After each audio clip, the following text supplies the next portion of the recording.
ছাত্রলীগের সাদ্দামের বাহিনী, ইরানের বাহিনী যমুনা ঘেরাও, ইউনূস স্যারের যেখানে অবস্থান তাদেরকে ঘেরাও করবে। কত বড় হ্যাডম তোমাদের হয়ে গেছে।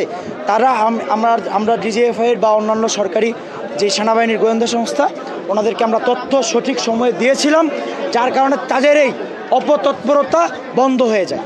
আজকের ব্যাপারেও আমরা আশঙ্কা করেছিলাম, কিন্তু আজকে আমরা এতটা খারাপ পরিস্থিতি হবে আমরা ভাবি নাই। যদি ভাবতাম তাহলে আমরা কয়েকটা সাধারণ শিক্ষার্থীকে এখানে একা ছাড়তাম না। আমাদের কি লাখো শিক্ষার্থী আছে না বাংলাদেশে? তাহলে অবশ্যই সবাইকে নিয়েই এদেরকে সামনে যাইতাম। আজকে আমরা বিশ্বাস করছিলাম যে আনসার বাহিনী মনে হয় আমাদের দেশের তাদের কাছে ছাত্ররা আমানত থাকবে, কিন্তু তারা আমানতের খেয়ানত করছে। তারা তো এই ফ্যাসিবাদের তারাও পাহারাদার ছিল। ওই দোসরদেরকে শনাক্ত করবে, ওই দোসরদেরকে সেনাবাহিনীর আওতায় তাদেরকে আগে দৃষ্টান্তমূলক শাস্তি হবে। এরপরে ছাত্রলীগের যেই গুন্ডারা, যেই সন্ত্রাসটা এখনো অস্ত্র নিয়ে বিভিন্ন জায়গায় মহড়া দিচ্ছে, তাদেরকে গ্রেফতার করা হয় নাই। এদেরকে গ্রেফতার নিশ্চিত করবে। আমি সহ আমাদের বহু সংগঠকদেরকে এই 15 আগস্ট 16 আগস্টে হত্যা নিশ্চিত করতে চাইছিল। এরা হচ্ছে ছাত্রলীগের যে এজেন্টরা এখন ছাত্র সেজা ঢুকছে। তারা বিভিন্ন আন্দোলন, বিভিন্ন দাবি নিয়ে বিভিন্ন রাস্তায় তারা নামছে। এতদিন কোথায় ছিল? 18 বছর ধরে এই দুঃশাসন চলে। যখন আজকে যারা আজকে কোটা আন্দোলনের নেতৃত্ব দিচ্ছে তাদের সমন্বয়ে যখন সাধারণ শিক্ষার্থীরা ঐক্যবদ্ধ হচ্ছে এবং সাধারণ পুরো দেশের আপামর জনগণ যখন ঐক্যবদ্ধ হইয়া ফ্যাসিবাদকে পতন করছে, এখন তোমরা প্রত্যেকটা দাবি নিয়ে রাস্তায় নামছো। এতদিন কোথায় ছিল? এটা চক্রান্ত না হলে তো না, এটা চক্রান্ত। কারণ আজকে এই সরকারকে আগে স্থিতিশীল হইতে দিতে হবে, তাদের সময় দিতে হবে। সাধারণ শিক্ষার্থী আমাদেরও তো বয়সের একটা ব্যাপার আছে। আমাদের এখন দেখেন, আজকে আনসারদের থাকার কথা ছিল কোথায়?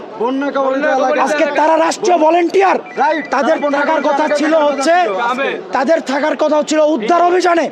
আজকে সেনাবাহিনী না, শুধু আজকে আমাদের ছাত্রছাত্রী হাজার ছাত্রছাত্রী উদ্ধার অভিযানে গেছে, যার কারণে একটু ফাঁকা পাইছে। এই ফাঁকার